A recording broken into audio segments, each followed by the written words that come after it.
So when you were transplanting them, would you guys put them in the Ball Creek drainage?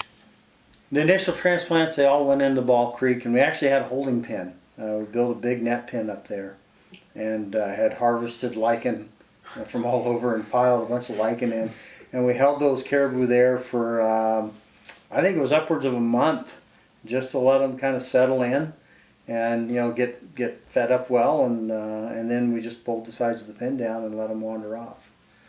And that's called a soft release.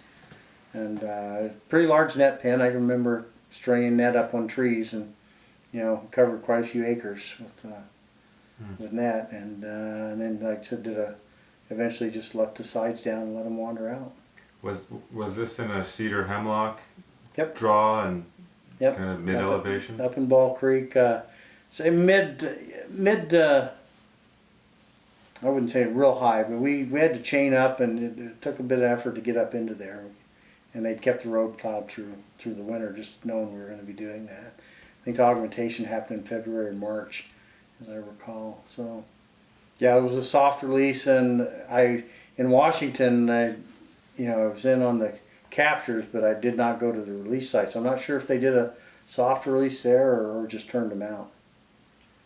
I can't remember what the plan was for that one.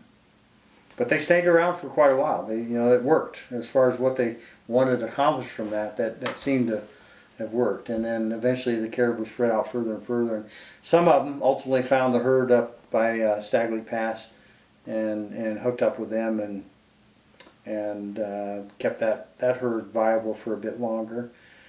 And some of them left. I think we had a few cross even into the cabinets, and of course a lot of mortalities, and eventually.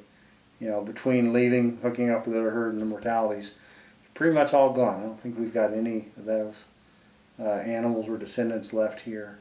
Hmm.